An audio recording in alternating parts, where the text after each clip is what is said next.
Welcome to our first Sands United Basingstoke video. I'm joined today by the one and only Stephen Kelly. Stephen, good evening. How are you? I'm good. How are you? Yeah, not too bad. Not too bad. How are you feeling about being the first voice on the YouTube channel? It's going to be fun. It's going to be interesting. You should be alright. Should be good. Hopefully, I get more other lads doing it as well. Be good fun. That's what we're all here for, right? Yeah. Getting all the boys involved as well. So I suppose the first point from us, Steve, is tell us a bit about yourself, how you got involved with Sands United, and what your role is within the club. So, name's Stephen Kelly. Obviously, Sands United came about after the passing of Amelia, my daughter, back in 2020. Found out about Sands United Salisbury through the Forget Me Not Fund. Is another baby loss charity support group, and yeah, the Salisbury manager did a talk over there, introduced the team. Kat got me the information for it. Didn't enjoy football in the slightest. Never played football, so I didn't really think it was for me. But after a while, the missus pushed me towards it, got me into the group chats, had a little bit of a chat with her, had a laugh, and then thought I'll get involved with this, have a go, give it a shot. Borrowed some boots because I don't own many boots myself, and that was it. Ever since, I've never looked back. Just absolutely love it. And then yeah, we've gone on this lovely long journey and got to the point where we are now with Sands Basingstoke. Talk to me about Basingstoke and what your role is within the team. So, I started Basingstoke back in 2022. So I guess makes me the founder, manager, chairperson of the team. Set up entirely because of the I knew there was a few lads around Basingstoke from the Forget Me Not Fund who were also in the baby loss community. There was no real local group, a Sands United group in the area. You had Farnborough and you had Salisbury. They were the two closest, which were about an hour, between 40 minutes and an hour drive. Took it upon myself to set up the team, and that's where we are. The whole idea of it is just to ensure that people have a safe space to go to after suffering a loss of a baby, regardless of gestation. And I just want to make sure that we focus solely on the support side of things, and then there's football secondary, because football's a really good way of bringing people together, team sport and team morale, but also just staying true to what we are, and that is a support group at the end of the day.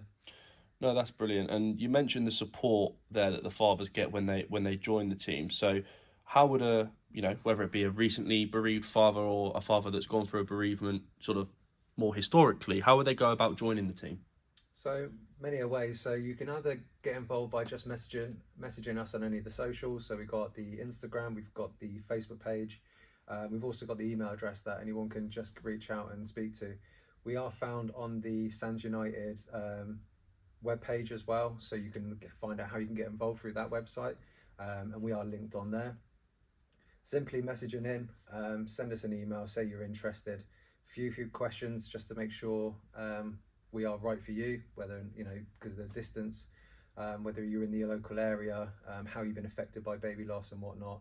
But just a couple of little questions, and then that's it. Come along and see how you get on.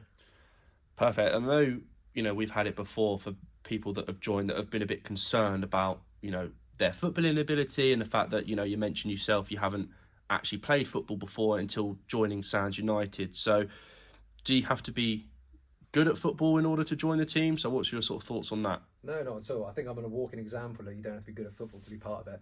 It's all about support and connectivity. You want to be able to ensure that you feel safe playing football, and regardless of your footballing ability, really. No requirements whatsoever. Just coming along, enjoy it, and find a good connection with a bunch of lads who've been through a similar loss. So in terms of the training then, how often is it you guys train? Do you play matches? If so, how frequently do you play those? Yeah, so we train every week throughout the year, so there's no off season. It's all year round, because again, it's all about ensuring that we have the opportunity for people to come along throughout the year. So during an off season, it won't be any beneficial to anyone as a support group that we're not meeting every week. So anything within our control, we all get together on a Wednesday evening. We also do friendly fixtures solely friendly fixtures. We don't join a league. We haven't got involved with any serious tournaments. They're all charity events, just for the sole benefit of getting people outside of their comfort zone when it comes to football as well. Um, because it can be quite important, so people can find a way of representing their babies in a very positive way, and that's usually on a pitch. It's quite a um, it's a it's a strange feeling getting on the pitch, for representing your baby with your name on the chest. It's something you can't really describe until you do it. So I think it's important that we have the opportunity for people to do that.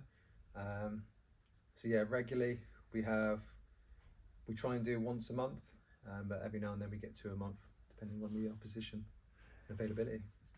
And it's interesting you mentioned there about playing for the name on your chest. I remember hearing an analogy a long time ago that was, in generic football terms, is that you play for the badge on the front and you give everything for the badge on the front so that the fans remember the name that's on the back. Where, interestingly, we're playing the football for the names that are on our chest at Sands. So, as you say, it's really important that we feel that connection with our Angels every time, whether it be training or matches that we're close to them as well. So you mentioned training there. For those that don't necessarily know, are there strict rules around attendance to training and matches? What's that like? No, it's a very relaxed environment. There's no real requirement when it comes to training, much as it isn't with the football team in general. We don't do fines. We don't do late fines or anything like that. All we ask really is just put a bit of effort in, just to enjoy it, get something out of it as well. There's mental health support and stuff like that. Exercise is a very, very good way of improving your mental health, which is always what we're all here to try and support and encourage and build on. So yeah, otherwise, there's no requirement when it comes to training with us at all. And I think you mentioned the lack of fines and things like that. Knowing the gentlemen that play in the team as I do, I think quite a few of them would be very, very happy that is the case. I think they would have racked up quite a substantial fine amount by now, and most certainly probably would have paid for our Christmas social event that's coming up very soon. And with that, we spoke quite a lot about the football side, obviously, of the football club, but what is it that we do outside of the football where people may find that additional support or that opportunity to come together with others as well? Yeah, so again, like I said, the team isn't just a football, it's a support group first. And when you're playing football, you're on the pitch, you're playing around, you're running around, you're not getting much chance to actually engage with other people, to build those relationships at a more personal level. So that's why we try and make sure we do some events outside of football. We've had the Christmas do, we've had a family barbecue, we've had most recently the charity ball, which is absolutely fantastic. We support the Hampshire FA Foundation. They set up these Matchday experiences. We got one coming up next month to go to St Mary's, watch Southampton versus Tottenham. And again, it's just another opportunity for us to get together and actually engage with each other, speak and talk about whatever. It doesn't have to be about your loss or your journey. It can just be getting to know each other, and I think it's brilliant to build relationships that way. And there are ambitions to do further with that and try and get other activities that we can get people together outside of football and just engage, build relationships and friendships, which in end really do become of such great value. Absolutely. And I can imagine, a bit like anything, there's probably been some challenges along the way with the team. So what would you say have been the challenges that you faced while setting up and running the team? I still remember setting out for the first time, and I think the very first training session was probably one of my most nerve-wracking experiences. I'm not the most sociably outgoing person, but to bring 13 lads together from all different varied backgrounds and areas who've never met each other, majority of them were complete strangers, all to come together and play in a football pitch. Well, not even a football pitch. We were playing like on this little patch of grass on a rec sock field. The nerves were horrendous. I think that was my biggest challenge, was trying to actually get there and engage with everybody. Because again, I didn't know half the people that were there. It was just communication through WhatsApp groups. So to meet these people for the first time, and go on to continuously see them every week as well, even to this day, is phenomenal. Never look back, but yeah, that was one of my biggest challenges, was actually just getting to that first session. which I can imagine, which is why I always sympathise for people who come to the team initially. I understand that first day can be very nerve-wracking because I've been there, both from a player perspective and from a general manager perspective, and meeting a bunch of lads you don't know. It's very nerve-wracking, but yeah, getting through that. Speaking from a player's perspective, I think a lot of the boys would concur with that initial session. But just on that, I know that the boys and I are very grateful for the environment that you've created within the team. So that certainly does help with that journey as well, which is amazing and testament to what you've done so far. So we spoke about the challenges. What have been the best moments with Basingstoke so far? Best moments.